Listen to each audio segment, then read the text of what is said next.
in their mid to late 30s. So our oldest tufted puffin here is 37 years old, which is really impressive. He's actually hanging out right there on that green ramp. That is tufted puffin number 79.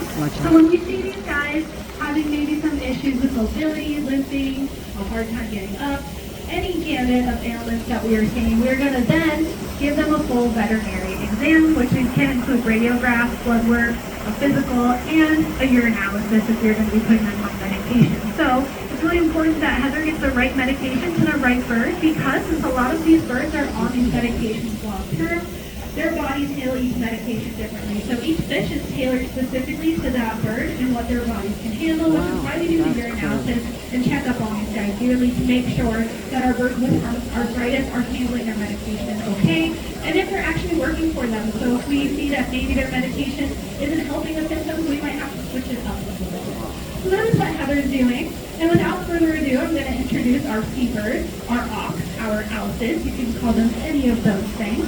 Right now, Heather's feeding tufted puffin 79 and some other birds over there. Maybe that's not 79 now. It is. So our tufted puffins right now are these rotund black birds with a dark gray chest, and you're starting to see some of their breeding plumage come in just a little bit. So we've got one right here on the rocks. He's got his tusk kind of looking like those raging flames coming off of his head right there. So that is Boba. And he's showing us his little tufties that are going to be coming in full bloom when it comes summer. So right now they look a little bit awkward, but they're going to look a lot different in the breeding season.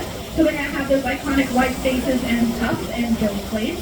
We have our common mirth, which are down here on the end. They're the tall birds with these black backs and the white bellies that are often mistaken for penguins. However, they are not. They're not related in any way, and it's okay if you thought they are penguins. You wouldn't be the first or last person to think that.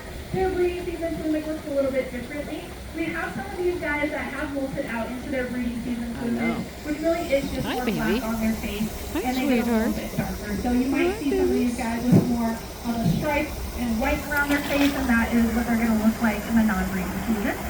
We have our rhinoceros auklets, and one was just right here. She's behind the planter.